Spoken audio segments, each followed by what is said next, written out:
අයිබෝවන් දරුදරියනේ අද අපි මේ බහුවර්ණ සාකච්ඡාවේ 7 වෙනි ප්‍රශ්න පත්‍රය සාකච්ඡා කරන්න හදන්නේ. අද වෙන විට මේ පොත ලංකාව පුරාම ගොඩාක් දරුවෝ පරිහරණය කරලා තියෙනවා. ඒ වගේම විශේෂයෙන් ගුරුවරුත් පරිහරණය කරලා තියෙනවා. අපි විශේෂයෙන් ස්තුතිවන්ත වෙනවා හැම කෙනෙකුටම. පොත ප්‍රශ්න පත්‍ර 7 වෙනි ප්‍රශ්න පත්‍රය අද අපි සාකච්ඡාවට ගනිමු.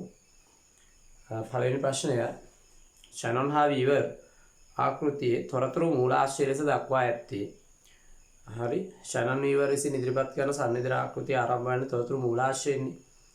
තොරතුරු මූලය මූලය කියලා කියනවා. තොරතුරු මූලාශ්‍රය කියලා කියන්නේ සංනිවේදකයාට උත්තරය 5. හරිද? පණිවිඩය ඉදිරිපත් කරන කෙනා. දෙවෙනි ප්‍රශ්නය අන්තර්වාර්තී පුජ්‍යල සංවේදනය යනු. හරි, සංවේදන සම්බන්ධතාවයේ මට්ටම දක්වන්නකි. සීමිත පිරිසක් සමග අන්තර් දක්වන අන්තර් සම්බන්ධතාවයකි. ග්‍රාහකයන් දැනුවත් කිරීමේ හා පෙළඹවීමේ සංවේදන විධික්‍රමයකි. එකම පුජ්‍යලයක් තුළ සිදුවන සංවේදන ග්‍රාහක උවමාරු කියලා. අන්තර්වාර්තී පුජ්‍යල සංවේදනය කියලා කියන්නේ එකම පුජ්‍යලයක් තුළ සිදුවන සංවේදන උවමාරුවක්. හරිද? උත්තරය 4. තුන්වෙනි ප්‍රශ්නය දෙදෙනෙකු අතර දුරකථන සංවාදයකදී රැහන් සබඳතාවයේ දුබලතාවයක් නිසා කරස් ශබ්දයක් ඇතිවිය. එයින් පණිවිඩය හරියට ග්‍රහණය කර ගැනීමට නොහැකි විය. මෙවැනි තත්ත්වයක් වඩාත් හොඳින් විවරණය කරන සංවේදන ආකෘතිය ඉදිරිපත් කළේ. දැන් කරස් ශබ්දයක් කියලා කියන්නේ සංවේදන ක්‍රියාවලියට බාධාවක් නේ. ඉතින් බාධා පිළිබඳව ක්ලොඩ් ෂැනොන් හා වොරන් යුවර් තමයි ඉදිරිපත් කරන්නේ කරුණු. උත්තරේ එන්න ඕන තුන්වෙනි ප්‍රශ්නෙට 2. හරි. කෙලින්ම බාධා කියලා අහන්න නැතුව ඔබ මේ විදිහේ වක්‍ර ප්‍රශ්න අහන්න පුළුවන්. වර්තමානයේ සංවේදන අධ්‍යයනය පිළිබඳ උපාධි පාඨමාලා පැවැත්වෙන විශ්වවිද්‍යාලයක් නොවන්නේ. ඒතර පළවෙනි ඔබ දන්නවා පළවෙනි පාඩම් 6න් තමයි මේ පොත සකස් කරලා තියෙන්නේ. ඔබට ඊළඟ පොත ලබන සතිය වෙනකොට තව සතියක් වගේ ඇතුළත ඒ කියන්නේ අගෝස්තු මාසයේ අවසන් වන විට වෙළඳපොළට නිකුත් වේ. ඒම පොතේ තියෙන්නේ ඉලක්කගත ප්‍රශ්න 500ක්. හරිද? අලුත් ප්‍රශ්න පත්‍ර ආකෘතියට අනුව හදලා තියෙන්නේ. ඔබට මෙල්ට ගන්න පුළුවන් වෙයි. එතකොට මේ පොතේ තියෙන්නේ මුල් පාඩම් 6ට අදාළ කරුණු තමයි. හරි. වර්තමානයේ සංවේදන අධ්‍යයනය පිළිබඳ උපාධි පාඨමාලා පැවැත්වෙන විශ්වවිද්‍යාලයක් නොවන්නේ කොළඹ විශ්වවිද්‍යාලය. හරිනේ. ශ්‍රීජයවර්ධන විශ්වවිද්‍යාලය හරි, කැලණි විශ්වවිද්‍යාලය හරි, රජරට විශ්වවිද්‍යාලය හරි. කොළඹ, කැලණිය, රජරට, ශ්‍රීජයවර්ධනපුර, යාපනය, හරි. හොරණ ශීපාලි මණ්ඩපය, ත්‍රිකුණාමලය විශ්වවිද්‍යාල, නැගෙනහිර විශ්වවිද්‍යාල ත්‍රිකුණාමලය මණ්ඩපය, නැත්නම් විවෘත විශ්වවිද්‍යාලය, ඔය වගේ විශ්වවිද්‍යාලවල සංවේදනය ප්‍රධාන පාඨමාලා හැටියට පැවැත්වෙනවා. නමුත් මෙතන අපිට ගන්න වෙන්නේ උත්තරය 4 වෙනි ප්‍රශ්නෙට 5 සබරගම විශ්වවිද්‍යාලය කියලා. උත්තරය 5. පස්සේ ප්‍රශ්නේ ලේඛනය ආරම්භ වූයේ මෙවැනි ප්‍රශ්න වෙන්න පුළුවන්. ලේඛනය ආරම්භ වූයේ වැඩවසම් සමාජයේ. උත්තරය 2. 6 වෙනි ප්‍රශ්නේ අන්දරේ නස්රුදීන් හා මහදෙන මුත්තා යන චරිත සියල්ලම හමුවන්නේ. ඉතින් මේවා අපි පොදු කුලකයේ තමයි නම් කරන්න ඕන. පොදුවේ අපි මේවට කියනවා මේ කතා වලට කියනවා ජනකතා කියලා. උත්තරය 1. හරි, ඊළඟට 7 වෙනි ප්‍රශ්නය ගසක ඇති දොඩම් වලින් ප්‍රයෝජනයට අවශ්‍ය ප්‍රමාණය පමණක් නෙලා ගන්නා ලෙස එඩිටියෝ ළමයින්ට උපදෙස් දුන්න. මේ ප්‍රකාශයේ අන්තර්ගතයේ වඩාත් අදාළ වන්නේ හරි දොඩම් වලින් ප්‍රයෝජනයට අවශ්‍ය ප්‍රමාණය නෙලා ගන්න, අනවශ්‍ය ලෙස නෙලා ගන්න එපා කියන එකෙන් අදහස් වෙන්නේ. හරිද? අනාගතයේ සඳහා ඉතිරි කරන්න කියලා අදහස් තමයි මේ දෙන්නේ. එහෙම නැත්නම් අනවශ්‍ය ලෙස පරිහරණය කරන්න එපා කියන අදහස් මේ දෙන්නේ. ඒතර අපි ඒකට කියනවා තිරසාර සංනිවේදනය කියලා. තිරසාර සංනිවේදනය කියලා. උත්තරය 3. නිවසකට ඇතුළීමට උත්සාහ කළ සොරෙකු බල්ලෙකු විරීම නිසා හඳුනා ගැනීමට ගිහිමියාට ඉවහල් වූ සංනිවේදන ස්වරූප වලන පිළිවෙල. දැන් සංනිවේදන ස්වරූප අහන්නේ. හරි. සංනිවේදන ස්වරූප 9ක් අපේ විෂය නිර්දේශයේ තියෙනවා. ස්වරූප වලට අපි තව නමක් කියනවා විධික්‍රම කියලා. හරිද? ඉස්ලාම් බල්ලා බුරනවා. බල්ලා බුරන එක ශ්‍රාව්‍ය සංනිවේදනය. ඊට පස්සේ තමයි සොරා හඳුනගන්නේ කවුද කියලා. එතකොට හඳුනගන්නේ දෘශ්‍ය සංනිවේදනයෙන්. උත්තරේ එන්න ඕන 4. 9 වෙනි ප්‍රශ්නේ සංවේදන අධ්‍යාපනයේ පුරෝගාමික නොවුයේ වෝල්ටර් ලිප්පාන්, හැරලැස්වෙල්, ජෝන් ඩුයි, චාල්ස් කූලි වගේ අය. මේවා සාමාන්‍ය හොඳට මතක තියෙන්න ඕන ඕගොල්ලන්ට. හොඳට බලා ගන්න ඕන විභාගෙට ඒකක් දාගන්න. ඊළඟ පස්සේ උත්තරේ එඩ්වර්ඩ් ටයිලර්. එඩ්වර්ඩ් ටයිලර් අපේ විෂය නිර්දේශයේ අදාළ පුජ්‍යලෙක් තමයි. එසේ වුවද එඩ්වර්ඩ් ටයිලර් සංවේදනයට වැඩි ඔහු සංස්කෘතිය පිළිබඳව අදහස් දක්වූ විද්වතෙක්. නේද? ඒ නිසා උත්තරේ ගන්න ඕන 5 9 වෙනි ප්‍රශ්නේ. හරි. 10 වෙනි ප්‍රශ්නය රජවාසලේ මිදුලේ වනා තිබූ සීනි පැදුරු දුටු රජවාසල කවටයාට සීනි කෑමට සිත් විය. ඔහුට හිතෙනවා සීනි කන්න. ඔහු තව පුත්‍ර කතා කොට ගෙදර ගොස් පැමිණ මවමිය ගිය බව තමාට දන්වන ලෙස කීවේය. පුතාට කියනවා මවමිය ගියා කියලා එළි කියන්න කියලා. මේදී දක්නට ලැබෙන්නේ හරි. එයාට හිතෙනවනේ සීනි කන්න. එතකොට ඒක අන්තර්වාර්තී සංවේදනය. ඊට පස්සේ පුතාට කියනවා නේද පුතා කියන්නේ දෙන්නෙක් නේ දෙන්නෙක් කො කීප දෙනෙක් නම් පුජ්‍යලාන්තර එහෙම නැත්නම් අන්තර් පුජ්‍යල. උත්තරේ එන්න ඕන 4 අන්තර්වාර්තී හා පුජ්‍යලාන්තර සංවේදනය. උත්තරේ 4. 11 වෙනි ප්‍රශ්නේ මිනිසාසිය දෛනික කටයුතු සඳහා භාවිතා කරන්නේ අපි සාමාන්‍යයෙන් භාවිතා කරන භාෂාවට අපි කියනවා ජීව භාෂාව කියලා. හරි. දැන් අපිට භාෂාව බෙදන්න පුළුවන් කොටස් දෙකකට. මොනවාද? කොටස් දෙකකට බෙදන්න පුළුවන් භාෂා. ඒවට අපි කියනවා ජීව භාෂා එහෙම නැත්නම් අජීව භාෂා කියලා. හරි. ජීව භාෂා කියන්නේ දැනට සංවේදනයේ පවතින භාෂා. අජීව භාෂා කියන්නේ සංවේදනයේ නොපවතින භාෂා. එතකොට පාලි ලතින් වගේ භාෂා සංස්කෘත අජීව සිංහල නේද දෙමළ ඉංග්‍රීසි ජපාන් ප්‍රංශ වගේ රුසියන් වගේ භාෂාවලට අපි කියනවා ජීව භාෂා කියලා. ඒවා තමයි මිනිස්සු සාමාන්‍යයෙන් දෛනික කටයුතු කරගෙන යාම සඳහා භාවිත කරන්නේ. 12 වෙනි ප්‍රශ්නේ රූපවාහිනී මාධ්‍ය තුළ ප්‍රධාන සංවේදන ප්‍රකාශන රටාව වන්නේ. රූපවාහිනී ඉදිරිපත් කිරීම රූපය සහ භාෂාවනේ තියෙන්නේ. රූපය කියන්නේ රූපණ. හරි ඉදිරිපත් කිරීම. අංගනය හෝ අවාචිකෝ හෝ ඉදිරිපත් කිරීම ඊට පස්සේ කතනය. රූපණයේ කතනයේ රූපවාහිනී තියෙන නිසා අපි ඒකට කියනවා රූපණහ කතන මාධ්‍යයක් කියලා. උත්තරය එන්න ඕන 3. ඒක ශ්‍රාව්‍ය දෘශ්‍ය කියන්න පුළුවන්. නැත්නම් රූපණ කතන කියන්න පුළුවන්. උත්තරය 3. අයිසෙක් නිව්ටන් ඇපල් ගෙඩිය බිම වැටෙන ආකාරය දැක ගුරුත්වාකර්ෂණය පිළිබඳ නියමය අනාවරණය කරගත්තේ. එම චින්තනය මේවා පොඩ්ඩක් ඉතින් අර ඔබ හොඳට මතක තියාගන්න. අපිට විභාග ප්‍රශ්න අහනකොට ප්‍රශ්න 50න් 30ක් විතර අහනවා මේ කෙලිම විෂයානුබද්ධව. ඊටු 20 අහනවා විෂයට සම්බන්ධ සාමාන්‍ය නොලෙජ් එක බුද්ධි මට්ටම පරීක්ෂා කරන ආකාරයේ ප්‍රශ්න. මේත් ඒ වගේ ප්‍රශ්නයක්. අයිසෙක් නිව්ටන් ඇපල් ගෙඩිය බිම වැටෙන ආකාරය දැක ගුරුත්වාකර්ෂණය පිළිබඳ නියමය අනාවරණය කරගත්තේ. එම චින්තනය දැන් මේක අන්තර්වාර්තී පුජ්‍යල සංවේදනයට බද්ධ කරලා තමයි ප්‍රශ්න අහන්නේ. විචාරශීලී, නිර්මාණශීලී, සංසන්දනාත්මක, සම්වර්ධනාත්මක, තර්කානුකූල. උත්තරය 5. තර්කානුකූල චින්තනය. හරි. ඇපල් ගෙඩිය බිම වැටෙන්න ඕන නම් හැමදේම මෙහෙම පහතර පතිත වෙනවා නම් ඒකට හේතුවක් තියෙන්න ඕන. මොකක්ද හේතුව? ඔය ආදි වශයෙන් තර්කානුකූලව නිව්ටන් හිතනවානේ. හරි. උත්තරය 5. 14 වෙනි ප්‍රශ්නය පූර්ව මැතිවරණ අවස්ථාවකදී ජනමාධ්‍ය තුළ ප්‍රබල ලෙස මතුවන්නේ. මේ පහුගිය දවස්වල මැතිවරණයක් තිබුණා නේද?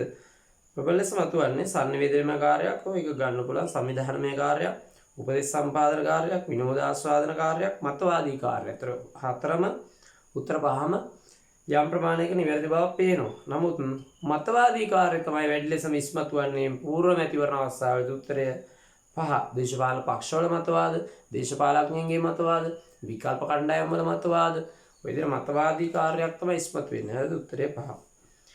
15 ප්‍රශ්නේ පහ සඳහන් ප්‍රකාශයකින් සාවද්‍ය ප්‍රකාශය තෝරන්න.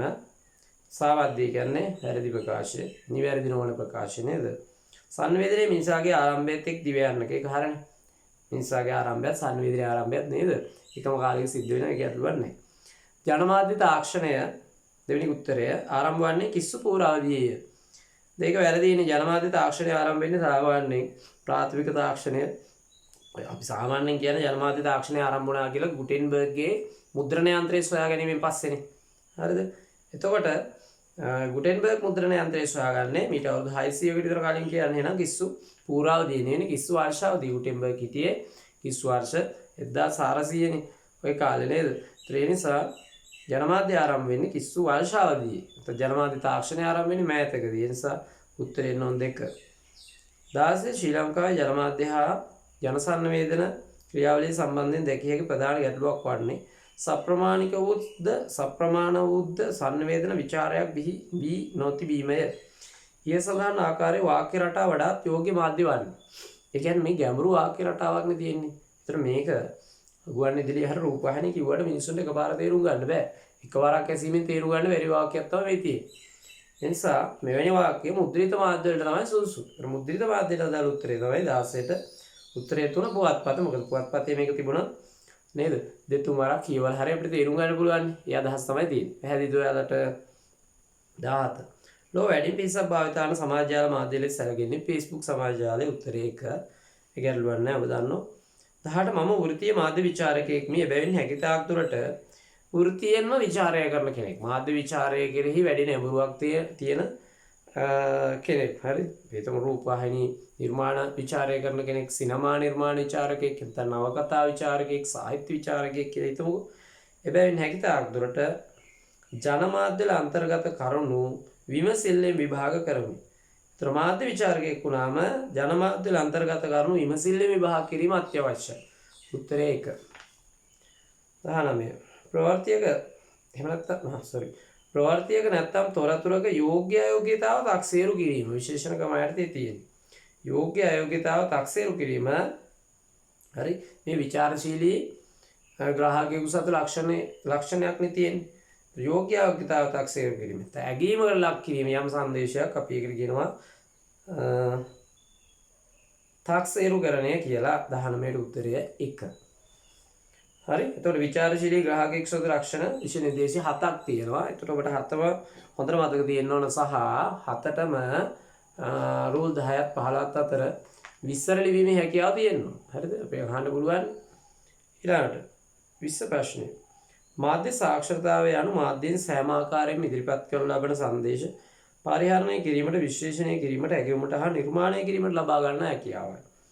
මොනවාද මාධ්‍ය සාක්ෂරතාවයේ කුසලතා 4? හරි. මේ හැම එකකට වලට රචනාවේ ප්‍රශ්න උත්තර ලියන්නත් පුළුවන් වෙන්න ඕනේ. මොකද මේවා විස්තර හැටියට අහන්න පුළුවන්. පරිහරණය හරි. ඊළාට විශ්ලේෂණය, ඊට පස්සේ ඇගයුම, ඊට පස්සේ නිර්මාණය. දැන් ඔයාලගෙන් අහන්න පුළුවන්. හරිද? මේ MCQ අහනවා වගේම ඔයාලගෙන් අහන්න පුළුවන් මාධ්‍ය සාක්ෂරතාවයේ ප්‍රධාන කුසලතා 4 වෙන වෙනම විස්තර කරන්න කියලා ප්‍රෝමිලාකම් 4ක ප්‍රශ්නයක් අහන්න පුළුවන්. ලකුණු 8ක එහෙම නැත්නම් අලුත් විෂය නිර්දේශ කරන ලකුණු 16ක ප්‍රශ්නයක් අහන්න පුළුවන්. ඒක ප්‍රෝමිලාකම් 4ක ප්‍රශ්නයක් අහන්න පුළුවන්. එතකොට අපිට ඒ නිසා අපිට එවැනි විස්තර ලියන්නත් අපිට පුළුවන් වෙලා තියෙනවා. හරිද? 20ට උත්තරේ නම් මේ නිර්වචන ඉදිරිපත් කරන යුරෝපා කොමිසම උත්තරේ 2. 21 ප්‍රශ්නය සංනිවේදන අධ්‍යාපනයේ ශාස්ත්‍රීය වර්ධනයට ඍජුවම අදාළ නොවන අයෙකු ඇතුළත් නාම කාණ්ඩය. පළවෙනි නාම කාණ්ඩේ හැරල් ඇස්වෙල් හරි, කර්ට් ලෙවින් හරි, පෝල් අසස්පෙල්ලි හරි, කාල් ලවුලන් හරි, විල්බර් ෂාම්, ජෝර්ජ් ගාබිනා, බොරන් වීවර්, ක්ලොඩ් ෂැනොන් හරි. හැරල් ඇස්වෙල්, විල්බර් ෂාම්, ක්ලොඩ් ෂැනොන්, ඇරිස්ටෝටල් අන්න උත්තරේ. ඇරිස්ටෝටල් ඉන්නවනේ. දැන් ඇරිස්ටෝටල් කියන්නේ සංනිවේදනයට නිර්වචනයක් ඉදිරිපත් කරපු කෙනෙක්. සහ සංනිවේදනයට අදාළ කරුණු ඉදිරිපත් කරපු කෙනෙක් තමයි. එසේ වන් මේ සංනිවේදන අධ්‍යයනයේ විෂයක් ලෙස හැදෑරි විෂයක් ලෙස හඳුන්වා දීම සඳහා පියවරගත් කෙනෙක් හැටියට අපි ඇරිස්ටෝටල් සලකන්නේ නැහැ. හරි? ඒ නිසා උත්තරේ එන්න ඕන 3. මොකද ඇරිස්ටෝටල් මෙම උත්තරේ මෙම පිළිතුරු කාණ්ඩයේ ඉන්න නිසා. 22. නවීන අංකිත සංවේදන තාක්ෂණයේ වර්ධනය සිදුවන්නේ. කියන්නේ ඩිජිටල් තාක්ෂණයේ සාමාන්‍ය වර්ධනය සිදුවන්නේ. පරිගණකයේ ජංගම දුරකථනය, අන්තර්ජාලය වගේ තාක්ෂණික ක්‍රියාවල් ආරම්භ වන්නේ. හරි?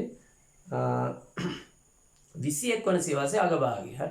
දැන් මේ අපි ඉන්නේ නෑ සමා වෙන්න 20 වන සියවසේ අගභාගයේ උත්තරේ 4. දැන් අපි ඉන්නේ 21 වන සියවසේ මුල භාගයේ.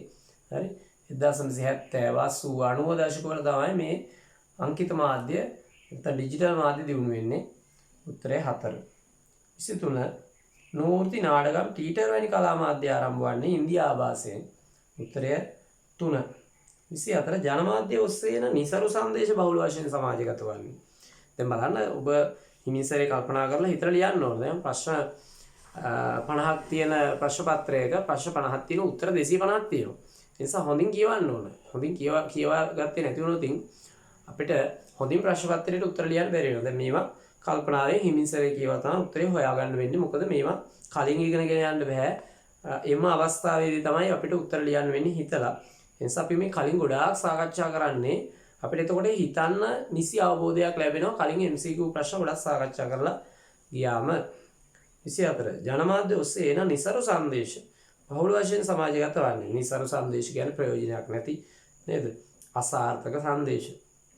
උත්තරය අවිචාරවත් මාධ්‍ය භාවිතා කිරීම නිසා. උත්තරේ එන්න ඕන 5. ඒ කියන්නේ අපි විචාරශීලීව මාධ්‍ය භාවිතා කළොත් අපිට එම සමහර සංදේශවල තියෙන නිසරු ස්වභාවය තමයි අපිට ලැබෙන්නේ. මාධ්‍ය සංදේශවල සරු සංදේශ වගේම නිසරු සංදේශයක් තියෙනවා. එතකොට මේ නිසරු සංදේශ තමයි ඇත්තෙන්ම දැන් වර්තමානයේ බහුල වශයෙන්ම සමාජගත වෙන්නේ. තේරුණාද? ඒකට හේතුව තමයි මිනිස්සු අවිචාරවත් මාධ්‍ය භාවිතා කිරීම. උත්තරය 5. 25 වෙනි ප්‍රශ්නය. විද්‍යුත් මාධ්‍ය සමග සාපේක්ෂව සැසඳීමේදී මුද්‍රිත මාධ්‍යයේ පවත්නා ප්‍රබලතා කීපයක් වන්නේ. විද්‍යුත් මාධ්‍යයත් එක්ක සාපේක්ෂව ගත්තම මුද්‍රිත මාධ්‍යවල තියෙන ප්‍රබලතා කීපයක් තමයි උත්තරේ 1 එන්න ඕන මේකට. සංරක්ෂණය කරන්න පහසුයිනේ මුද්‍රිත මාධ්‍ය. පරිස්සම් කරලා තියන්න පුළුවන් විද්‍යුත් මාධ්‍ය වලට සාපේක්ෂව. රූපවාහිනියේ ටෙලි නාට්‍යයක් සංරක්ෂණය කරලා තියන්න වට වැඩි අපිට පහසුයි ගෙදරට ගේන පත්‍රේ පරිස්සම් කරලා තියන්න. පරිහරණයේ පහසුව නම් ඉතින් විද්‍යුත් මුද්‍රිත දෙකම ගැටලුවක් නැහැ. විස්තරාත්මක වාගින් යුක්ත වෙනවා. විස්තරාත්මක වාගින් යුක්ත වෙන්නේ සාමාන්‍යයෙන් හරිද? මුද්‍රිත මාධ්‍ය.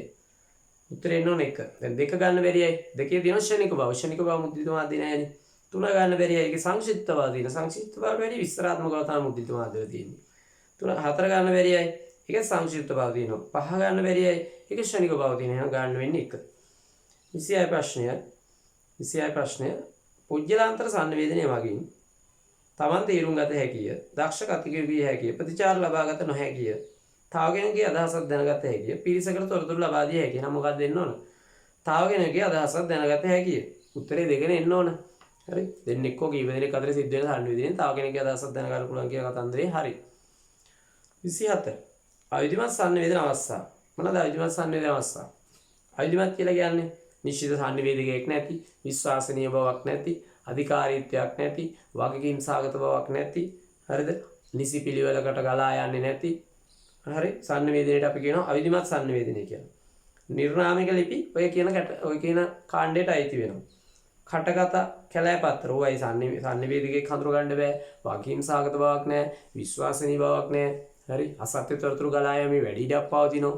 හරි. නිර්නාමික ලිපි කටකතා කැලෑපත්‍රයෙන් පැතිරෙන තොරතුරු වේගයෙන් පැතිරෙනවා. ඒ නිසා උත්තරේ එන්න ඕනේ 1. 28 කැලණි විශ්වවිද්‍යාලයේ ජනසන්නිවේදන අධ්‍යයන අංශයේ පිහිටීමට අදාළ කමිටුවට අයත් නොවන්නේ මින් කවරෙක්? දැන් බලන්න මේ වගේ ප්‍රශ්න අහන්න පුළුවන් අපිට. කැලණි විශ්වවිද්‍යාලයේ ජනසන්නිවේදන අධ්‍යයන අංශයේ පිහිටීමට මූලික වෙලා ක්‍රියා කරපු විද්වතුන් කිහිප දෙනෙක්ගේම නම් තියෙන විෂය නිර්දේශය. එතකොට මහාචාර්ය නන්දසේන රත්නපාල මහතාගේ නම නැහැ. ඒ නිසා උත්තරේ එන්න ඕන 3. 29 සංවේදනයේ ශාස්ත්‍රීය විෂයක් බවට පත්වීමට අදාළ හේතු කිහිපයක් පහත් දෙකි. ඉන්න අඩුවෙන්ම අදාළ වර්ණය තෝරන්න. කාර්මිකකරණය හා සංවේදන මාධ්‍ය වර්ධනය හරිනේ. පළමු ආදීවන ලෝකික සමයේ මාධ්‍ය ක්‍රියාකාරීත්වයේ බලපෑම සංවේදනයේ විෂය 1940 දශකයේ ශාස්ත්‍රීය විෂයක් බවට පත් වෙනවා. ජනමාධ්‍ය විහිම බලපෑම නේද? හරි. යුද තොරතුරු සඳහා භාවිතා කරන මාධ්‍ය පසු කාලීනව ජනමාධ්‍ය ලෙස භාවිතා කරා. ඒ ජනමාධ්‍යෙහි බලපෑම හේතු වුණා සංවේදනයේ විෂයක් ලෙස ආරම්භ කරන්න. අංකිත සංවේදන මාධ්‍යවල දියුණුව. පසු කාලීනව අංකිත සංවේදන මාධ්‍යවල දියුණුවත් සංවේදනයේ ශාස්ත්‍රීය විෂය වර්ධනයට හේතු වුණා. නවීන ජංගම දුරකථන තාක්ෂණීය වර්ධනය කියන එක මෑත කාලේ සිද්ධ වෙච්ච එකක්. අපිට ඒක තමයි දැනට තියෙන අඩුවෙම අදාළ උත්තරේ එන්න ඕන 5. ජනමාධ්‍ය ආයතනයක ප්‍රවෘත්ති සකස් කරන්නේ ඒගොල්ලන්ට අපි කියනවා පොදු කුලකය කියන්න ඕන. මොකද්ද? දොරටු පාලකයන් කියලා. දොරටු පාලක සංකල්පය යටතේ කර්තෘවරු, සංස්කාරකවරු, උපකර්තෘවරු හරිද? ඒ ආදි වශයෙන් දොරටු පාලකයන් ගණනාවක් පුවත්පත් ආයතන වල ඉන්නවා. ගුවන්විදුලි ආයතන හා රූපවාහිනී ආයතන වලත් ඒ වගේ සංස්කරණය කරන අය, තෝරගන්න අය, ඉවත් කරන අය ඉන්නවා. ඒගොල්ලන්ට පොදු කුලකයක් හැටියට අපි දොරටු පාලකයන් කියලා කියනවා. ඒ නිසා ජනමාධ්‍ය ආයතනයක ප්‍රවෘත්ති සකස් කරන්නේ දොරටු පාලකයන් විසින්. 31 වෙනි ප්‍රශ්නය ශ්‍රී ලංකාවේ මුද්‍රණ ශිල්පයේ ආරම්භය සිද්ධ වන්නේ හරි මුද්‍රණ ශිල්පය ආරම්භ කරන්නේ ලන්දේසි ජාතිකයන්ගේ මූලිකත්වයෙන්. උත්තරය 2 ලන්දේසි පාලන සමයේ. ලංකාවට කඩදාසි හඳුන්වලා දෙන්නේ පෘතුගීසීන්. ලංකාවට ජනමාධ්‍ය හඳුන්වලා දෙන්නේ ඉංග්‍රීසීන්. නමුත් ලංකාවට මුද්‍රණ ශිල්පය හඳුන්වලා දෙන්නේ ලන්දේසීන්. 32 ප්‍රදීපාගාර උපක්‍රමයේ වඩාත් යෝග්‍ය වන්නේ හරි අපි කලින් කතා කරා ඔබට මේ මොකද්ද ප්‍රදීපාගාර උපක්‍රමය කියලා. අපි සමූහ සංවේදනයේදී හරි බුද්ධියෙන් මෙහෙම කතා කරනකොට ග්‍රාහකයෝ හැමෝ දෙසම සියලු දෙනා දෙසම නේද අවධානය යොමු කරනවා නම් ඒකට අපි කියනවා ප්‍රදීපාගාර උපක්‍රම කියලා. ප්‍රදීපාගාරයක් වගේ මෙහෙම වේදිකාවේ ඉදිරියේ ඉන්න සියලු දෙනා දෙසම අවධානය යොමු කරනවා නම් යම්කිසි කතිකේ අපි ඒකට කියනවා ප්‍රදීපාගාර උපක්‍රමය කියලා. ඒතර ප්‍රදීපාගාර උපක්‍රමයේ සාමාන්‍යයෙන් සමූහ සංවේදනය තමයි ඉතාලි වැදගත් වෙන්නේ. 33 ගුවන්විදුලි නාට්‍ය සම්බන්ධයෙන් නොගැලපෙන ප්‍රකාශය කුමක්ද? ගුවන්විදුලි නාට්‍යයක් චිත්‍ර රූපමාවයි හරි. ශබ්ද ප්‍රයෝග භාවිතා කරයි හරි. සංගීතය යොදා ගනි. ශබ්ද ප්‍රයෝග කියන්නේ ගුවන්විදුලි නාට්‍ය පවතින වෙලාවේ අපිටම පක්ෂීන්ගේ ශබ්දය දාන්න පුළුවන්. අපිට කුඹුරක් නම් ගවයන් කෑ කෝ ගහන ශබ්ද ඒ වගේ ශබ්ද ප්‍රයෝග භාවිතා කරනවා. සංගීතය යොදා ගන්නවා. චරිත විශාල ප්‍රමාණයක් ඇත. අන්න ඒක වැරදි. සාමාන්‍යයෙන් ගුවන්විදුලි නාට්‍යයක චරිත අපිට හඳුර ගන්න වෙන්නේ හඬින්. නිසා චරිත 10කට වැඩි පුර ප්‍රමාණයක් හිටියොත් අපිට ගුවන්විදුලි නාට්‍ය පටහා ගැනීමේ ගැටලුවක් එනවා. ඒ නිසා සාමාන්‍යයෙන් ගුවන්විදුලි නාට්‍ය අනිවාර්යයෙන්ම චරිත 10ට අඩු වීම ස්වභාවයක්. එතකොට උත්තරේ එන්න ඕන 4. චරිත විශාල ප්‍රමාණයක් ඇත කියන එක වැරදි උත්තරය. 34 වෙනි ප්‍රශ්නේ රූපවාහිනී මාධ්‍යයේ මූලික ලක්ෂණ අතරට අයත් නොවන්නේ. ඔබට රූපවාහිනී මාධ්‍යයේ මූලික ලක්ෂණ ඔබේ ගුරුවරයා උගන්වලා ඇති. ආකර්ෂණීය මාධ්‍යයක හරි, ශ්‍රව්‍ය දෘශ්‍ය මාධ්‍යයක හරි, සංකීර්ණ තාක්ෂණයක් පාවිච්චි කරන එක හරි. ගෘහස්ත සමීපතාවය සාමාන්‍යයෙන් තියෙනවා. ගෘහස්තව තමයි වැඩිපුර රූපවාහිනී නරඹන්නේ ඒක. වැරදි නේද? ඊළඟ ප්‍රශ්නේ ප්‍රබල කලා මාධ්‍ය කියන එක තමයි අපිට අතහරින්න වෙන්නේ. මොකද ප්‍රබල කලා මාධ්‍යයක් කියලා අපි සලකන්නේ සිනමාව. රූපවාහිනියක් කලාව තියෙනවා. නමුත් රූපවාහිනියේ තොරතුරු තියෙනවා. කලාවට අමතරව යම් යම් සංදේශ දක්වන ලැබෙනවා. එස උත්තරය 5. 35 වෙනි ප්‍රශ්නය. මෙරට sannivedanaye විෂයක් ලෙස හඳුන්වා දෙන ලද්දේ මෙරට sannivedanaye විෂයක් ලෙස හඳුන්වා දෙන ලද්දේ 1960 1970 දශකවල උත්තරය 1. දැන් 1960 ගන්න වෙන්නේ මෙහෙමනේ. 1960 ගන්න වෙන්නේ 1968 69 කාලේ දෙහිවල කනිෂ්ඨ විශ්වවිද්‍යාලයේ 68 69 කාලේ දෙහිවල කනිෂ්ඨ විශ්වවිද්‍යාලයේ පුවත්පත් කලාවේදී පාඨමාලාව ආරම්භ කරනවා. ඊට පස්සේ 1973 අවුරුද්දේ කැලණිය විශ්වවිද්‍යාලයේ ජන සංවේදන අධ්‍යයන අංශය ආරම්භ වෙන නිසා අපිට 1960 70 දශක කියන උත්තරේ ගන්න වෙනවා. හරිද? ඔබ පොත අතේ තියාගෙන පොතට පිළිතුරු සපයලා ඒත් එක්කම සාකච්ඡාවකට සම්බන්ධ වෙන්න. 36 ශ්‍රී ලංකාවේ පළමු සිංහල පුවත්පත පස්වෙනි උත්තරේ ගන්න වෙන්නේ අපිට ලංකා ලෝකය 1860 අවුරුද්දේ නිකුත් වෙනවා. රාජ්‍ය ලියාපදිංචි කළ පළමු සිංහල පුවත්පත තමයි 1862 අවුරුද්දේ නිකුත් වෙන්නේ. ඒ උත්තරේ එන්න ඕන 5. ලංකා ලෝකය පළමු සිංහල පුවත්පත. 37 කිසියම් සංවේදන වර්ගයක ලක්ෂණ පහක් දැක්වේ. සංකීර්ණ සංවේදන ක්‍රියාවලියක් වන අතර අධීර ගණනාවකින් යුක්තයි. හරිද? සංකීර්ණ ක්‍රියාවලිය පියවර ගණනාවක් තියෙනවලු. බහුතර ග්‍රාහක පිරිසක් වෙනුවෙන් සංදේශ නිකුත් කරේ. විශාල පිරිසක් වෙනුවෙන් සංදේශ නිකුත් කරනවලු. සංදේශ නිර්මාණයේදී තාක්ෂණික ක්‍රමවේද භාවිතා කරනවලු. එතකොට අපිට ගන්න වෙන්නේ උත්තරේ ජන සංවේදනය. උත්තරය 3. මෙම තත්ත්වය දකින්න ලැබෙන්නේ ජන සංවේදන මාධ්‍යයන් තුල. 38 ලෝ ප්‍රබල චරිත මෙන්ම ජනප්‍රිය පුද්ගලයන් නිල මට්ටමින් වැඩි වශයෙන් භාවිතා කරන සමාජ ජාලය ලෙස සැලකෙන්නේ. සාමාන්‍යයෙන් ප්‍රබල පුද්ගලයන් ජනප්‍රිය පුද්ගලයන් නිල මට්ටමින් වැඩි වශයෙන් භාවිතා කරන්නේ ට්විටර් සමාජ ජාලය. උත්තරය 2. පාසඳන් කාණ්ඩ අතරින් ජනමාධ්‍ය බිහිවීම පිළිබඳව නිවැරදි අනුපිළිවෙල දැක්වෙනුයේ ජනමාධ්‍ය බිහිවෙන්නේ නිවැරදි පිළිවෙල පුවත්පත ඉස්සලාම බිහිවෙන්නේ. ඊට පස්සේ ගුවන්විදුලිය, ඊට පස්සේ රූපවාහිනිය, ඊට පස්සේ පරිගණකය. උත්තරය 3. ආරම්භක යුගයේදී මානවයා සංවේදනය සඳහා පළමුව යොදා ගනු ලැබුවේ අනබෙරය හා වර්ණ, චිත්‍ර හා රූප සටහන්, ගින්දර හා දුම, භාෂණය, සංඥා සංකේත ඉඟි හා කටහඬ. ඇත්තටම අනබෙරය, චිත්‍ර හා රූප සටහන් ප්‍රාථමික සමාජවල තමයි භාවිතා කරේ. අනබෙරය කියන්නේ බෙර වර්ග, බෙර ශබ්ද, ගින්දර හා දුම. නමුත් මේවා සොයා ගන්නත් කලින් මිනිස්සු හරිද? ඊටාම ප්‍රාථමික මුල්ම අවස්ථාවේ සංඥා සංකේත ඉඟි, ඒ කියන්නේ මුහුණින් ශරීරයෙන් කරන ප්‍රකාශනෙන් තමයි අදහස් දැක්වේ. අවාචික ක්‍රම වලින් උත්තරය 5. 41 මුද්‍රිත හා විද්‍යුත් මාධ්‍ය එකම තලයකට ඒකාබද්ධ වීම කුමන නමකින් හැඳින්වෙන්නේ? ඒ කියන්නේ මුද්‍රිත මාධ්‍ය විද්‍යුත් මාධ්‍ය එකම සංඛ්‍යාංක වේදිකාවකට එනවා නම් අපි ඒකට කියනවා හරිද? මාධ්‍ය අபிසාරිතාව කියලා. දැන් සුහුරු ජංගම දුරකථන ස්මාර්ට්ෆෝන් කියලා කියන්නේ ඒ වගේ මාධ්‍යයක් නේ. විද්‍යුත් මුද්‍රිත අංකිත ඔක්කොම එකම තැනකට ගොනු කරලා තියෙනවානේ ස්මාර්ට්ෆෝන් වල. ඒකට අපි නමක් කියනවා මේ ඔක්කොම මාධ්‍ය එකම තැනකට එකතු වීමට මාධ්‍ය අභිසාරිතාව කියලා උත්තරය 2. 42 එක්තරා දේශනයක සහභාගී වෙමින් සිටි ග්‍රාහක පිරිසකින් කිහිප දෙනෙක් දේශනය යන අතරතුරදී නිශ්චිත හේතුවක් නොමැතිව අනවශ්‍ය ලෙස ගෝසා කරමින් හැසිරෙන්නට වූහ. හරි. දේශනයක් පැවැත්වෙන අතරතුර ග්‍රාහකයෝ ටික හේතුවක් නොමැතිව යම් පිරිසක් කලබලකාරී ලෙස හැසිරෙන ഘോഷා කරමින්. මෙම අවස්ථාව නිර්දේශයක් කොට දැක්විය හැක්කේ නිදර්ශයක් කොට දැක්විය හැක්කේ අපි මේකට කියනවා ග්‍රාහකයා ආචාරශීලී නොවූ අවස්ථාවක්. හේතුවක් නැතුව කෑකෝ ගහනකොට ഘോഷා කරනකොට ඒක සංවේදන ක්‍රියාවලියට බාධාවක්. එතකොට ග්‍රාහකයා ආචාරශීලී නොවූ අවස්ථාවක්. හරි. 43 ප්‍රතිපෝෂණ ක්‍රියාවලියේ ප්‍රයෝජනයක් නොවන්නේ. එතකොට ප්‍රතිපෝෂණ ක්‍රියාවලිය කියලා කියන්නේ අපි සංවේදන ක්‍රියාවලියක් සිදු කරාට පස්සේ ග්‍රාහකයන් විසින් සංවේදකයාට පෙරලා දක්වන ප්‍රතිචාර වල එකතුව නේද? ප්‍රතිපෝෂණ ක්‍රියාවලියේ ප්‍රයෝජනයක් නොවන්නේ. සංදේශය ග්‍රාහකයා වෙත ලැබුණේද දැනගත හැකි. ඒක හරි. සංවේදකයා ග්‍රාහකයා අතර අඛණ්ඩ සම්බන්ධතාවය ඇති කර ගැනීමට හැකි. මේක හරිනේ. ප්‍රතිචාර දක්වනකොට ග්‍රාහකයා සංවේදකයා අතර අඛණ්ඩ සම්බන්ධතාවයක් තියෙනවා. දැන් මේ අපේ වීඩියෝ බලන ගොඩාක් දරුවෝ මේ වෙන විට මේ අපහ සම්බන්ධ වෙලා සමහරලාට රචනාමය ප්‍රශ්න පත්‍ර වගේ මොනවාද තියෙන්නේ කියලා අහන දරුවෝ ගොඩාක් අපිට මුණ ගැස්සන. අපි පුළුවන් විදිහට ඒගොල්ලන්ට තැපල් මාර්ගයෙන් එහෙම නැත්නම් තාක්ෂණික ක්‍රම මාර්ගයෙන් ඒගොල්ලන්ට හෙල්ප් එකක් දුන්නා. ඕගොල්ලන්ටත් එහෙම ගැටලු තියෙනවා නම් යම් ප්‍රශ්න තියෙනවා නම් කතා කරන්න අපිට පුළුවන් වෙයි. පුළුවන් විදිහට උදව් කරන්න. හැකි විදිහට උදව් කරන්න. හරිද?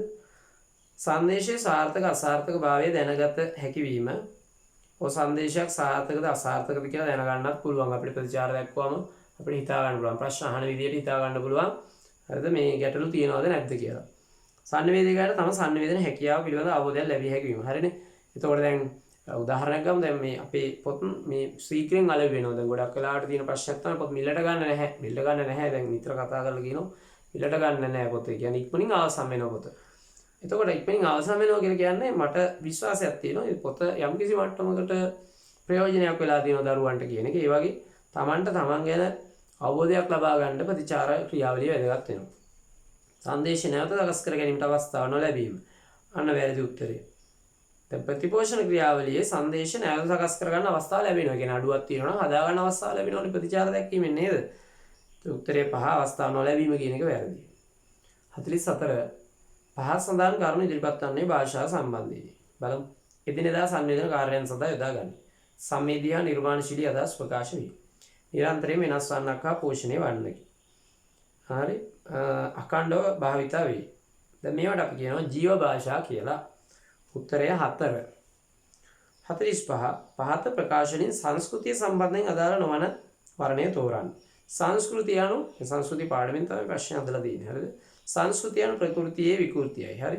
හරිනේ ඒක. ඔබ බලන්න ඔබගේ සටහන් වල මෙහෙම දිනව නේද කියලා. පාසලේ දීපු සටහන වෙන්න පුළුවන්. පොගාරක පන්තියේ දීපු සටහන වෙන්න පුළුවන්. සංස්කෘතිය අනු සංකීර්ණ ක්‍රියාවලියකි. සංස්කෘතිය අනු අඛණ්ඩ ක්‍රියාවලියකි. සංස්කෘතිය අනු ගත සංස්කෘතිය අඛණ්ඩව පවතිනවා. සංස්කෘතිය සංකීර්ණයි අත්‍තරම. ඒක හැම සංස්කෘතියටම ආවේනික සංස්කෘතියෙන් තියෙන ඒවා සංකීර්ණ ක්‍රියාවලි. සරල ක්‍රියාවලි නෙවෙයි සංස්කෘතියක් කියලා කියන්නේ. සංස්කෘතිය අනු ගතික ක්‍රියාවලියක වෙනස් වෙනවා සංස්කෘතිය. එහෙම වෙන්න පුළුවන් නේද? අලුතෙන් සංස්කෘතිකාංග එකතු වෙනවා. තියෙන සංස්කෘතිකාංග නැති වෙනවා. සංස්කෘතිය අනු ඒකීය ක්‍රියාවලිය ගන්න එක වැරදි. ඒකීය නෑ. සංස්කෘතිය වෙනස් වෙන්න පුළුවන්. උදාහරණයක් ගත්තොත් මීට අවුරුදු 100කට කලින් ලංකාවේ තිබුණ සංස්කෘතියද දැන් තියෙන්නේ. නැහැනේ. වෙනස් නේ. එහෙනම් උත්තරේ 5 සංස්කෘතිය සම්බන්ධයෙන් අදාළ නොවන ප්‍රකාශය. දැන් සංස්කෘතියේ ලක්ෂණ අන්තර්වාර්ථී සංවේදයෙන් ඔබට පුළුවන් මේ පොත හරිද? මේක මේ දවස්වල වෙන්ද පොලේ තියෙනවා. මේක හරි අඩු මුදලක් රුපියල් 200යි. සටහන් 150ක් පමණ තියෙනවා මේකේ. ඔබට මේ පොත මිලට ගන්න පුළුවන් සරසවි ඕඩගේසා ලුමියන්ස් බුක් ෂොප් වලින්. හරි සරල කරලා හැම විෂය කාරණාවම මේකේ දාලා තියෙන ඔයගලන්ට උදව්වක් වෙනවා. උදාහරණයක් ගත්තොත් වර්තමානයේ ශ්‍රී ලංකාවේ සංවේදනීය විෂය පිළිබඳව පාඨමාලා පැවැත්වෙන විශ්වවිද්‍යාල ඔක්කොම ටික එක තැනක තියෙනවා. සංවේදනීය ස්වභාවයට අදාළ මූලික කරුණු සංවේදන අනුමුණ සහයි සංවේදන සංකේතාත්මක ඔක්කොම ටික තියෙනවා. අපි ගත්තොත් සංවේදනයට අදාළ නිර්වචන ටික එකම ටිකක් තියෙනවා. ඊට පස්සේ මේ සංවේදනයට අදාළ වෙනත් නිර්වචන කීපෙකුත් දාලා තියෙනවා. සංවේදනයේ අරමුණු, සංවේදනයේ සෙසු අරමුණු, සංවේදන වර්ග, සංවේදන වර්ග සැකවීම, අන්තර්කුජ්ජල සංවේදනයේ ලක්ෂණ, අන්තර්කුජ්ජල සංවේදනයේ අරමුණු, අන්තර්කුජ්ජල සංවේදනයේ ප්‍රයෝජන, සමූහ සංවේදනයේ ලක්ෂණ, සමූහ සංවේදනය සාර්ථක කර ගැනීමට සංවේදකයාට විවහල් කරගත හැකි විධික්‍රම. සමූහ සංවේදනයේ ප්‍රයෝජන, මහජන සංවේදනයේ ලක්ෂණ, මහජන සංවේදනයේ ප්‍රයෝජන මේ ආදී වශයෙන් ඉතාම සරලව මුල් පාඩම් මේක මූලිකාංග 1 කියන පොත මුල් පාඩම් 6ට අදාළ සටහන් 150ක් ඇතුළත් කරලා තියෙනවා. මේක බලාගත්තොත් ඔබට හරිම පහසුවක් වෙනවා. මේකත් මට ආරංචි විදියට මේකත් ගොඩාක් දරුවෝ මේ වන විට පරිහරණය කරන්න පටන් ගන්න තියෙනවා. ඔබට පුළුවන් නම් මේකත් ලබා ගන්න. මේ ඇත්තට මෙවැනි පොත් ගොඩක් නිර්මාණය කරන්න මේ වගේ පොඩි පොත් වෙළඳාරමුණු වලින් නෙවෙයි. හරිද? වෙළඳාරමුණු වලින් නෙවෙයි මේ ශාස්ත්‍රීය සේවයක් හැටියට. ඒ අතරේ යම්කිසි මිලකුත් මේවට නියම කරලා තියෙනවා. නමුත් මම අනිත් වෙළඳ පොලේ පොත් එක්ක සාපේක්ෂව බැලුවාට පස්සේ අඩු මිලක් තමයි මේවයි තියෙන්නේ. මුද්‍රණ වියදම සහ තවත් සුළු වියදමක් තමයි මේ පොත්වලට මිල හැටියට මම නම් කරලා තියෙන්නේ, නියම කරලා තියෙන්නේ. නිසා ඔබට පුළුවන් මේ පොත් වලින් උපරිම ප්‍රයෝජන ගන්න. පරිහරණය කිරීමේදී ඔබට ගැටලුවක් තියෙනවා නම් මේ පොත්වල දුරකථන අංක දාලා තිනවා. ඔබට කතා කරන්න පුළුවන්. 46 භාෂාවේ ප්‍රධාන කාර්යය වන්නේ භාෂාවේ ප්‍රධාන කාර්යය sannivedanaya. හරි. ඔබට මුණ ගැසෙන්නේ නැති ගොඩක් ප්‍රශ්න අන්තර්ගත කරලා තියෙනවා. සමාජයේ මාධ්‍ය යහපත් බලපෑමක් නොවන්නේ. යහපත් බලපෑමක් නොවන්නේ ගැටලු හා හැඟීම් ප්‍රකාශනය හරි. සාවාද්‍ය තොරතුරු පළ කිරීම. වැරදි තොරතුරු පළ කිරීම හොඳ වෙන්න බෑනේ. නිසා උත්තරේ 2. 48 පොදු සමාජයේ පිළිගත් සම්ප්‍රදායන් බිඳ දම්මින් sannivedanaya යෙදෙන විට එම භාෂාව හරි. ඒකට කියනවා අපි අසම්මත භාෂාවක් කියලා. දැන් භාෂාවේ සම්ප්‍රදායන් තියෙනවානේ. කතා කරන්න ඕන ක්‍රමයක් විදියක් තියෙනවා. ගුරුවරයාට කතා කරන විදියක් තියෙනවා. තාත්තාට කතා කරන විදියක් තියෙනවා. අම්මාට කතා කරන විදියක් තියෙනවා. යහළුවන්ට කතා කරනකොට වෙනස් වෙනවා. ඔය විදිහට සම්මත භාෂාවන් තියෙනවානේ. ඒතර ඒවා අපි උල්ලංඝනය කරොත් ඒකට කියනවා අසම්මත භාෂාවක් කියලා. හරිද? 48 උත්තරේ 4. sannivedanaya සම්බන්ධයෙන් වැරදි ප්‍රකාශය. sannivedanaya යනු සංකේතාත්මකයි. හරිනේ. sannivedanaya ක්‍රියාවලිය අරමුණු සාගතය. හරිනේ. සංකේත තෝරා ගැනීම නිවැරදි කළ යුතුයි. හරිනේ. සංකේත වැරදියට තෝරගත්තොත් මේක වැරදියට තෝරගත්තොත් මොන හරි දෙයක් අපිට වැරදි අර්ථකථනයක් එන්නේ. sannivedanaya හැම විටම දී මාර්ගය. ඒක හරිද? ඒක වැරදිනේ. sannivedanaya දී මාර්ග වෙන්නත් පුළුවන්, ඒක මාර්ග වෙන්නත් පුළුවන්. හැම විටම දී මාර්ගය කියන්න බෑ. උත්තරය 4. 50 වෙනි ප්‍රශ්නේ මාධ්‍ය නිවේදනයන් නිකුත් කිරීම සම්බන්ධව සාවද්‍ය ප්‍රකාශය. හරි. මාධ්‍ය නිවේදන කියන කතන්දරේ ප්‍රශ්නය ඇත්තටම මේ ඔබට ලැබෙන්න පුළුවන් ප්‍රශ්නයක් තමයි. නමුත් මේක මේ මහජන සම්බන්ධතා පාඩුවේ තියෙන දෙවෙනි කොටසේ. කමක් නැහැ අපි කතා කරමු.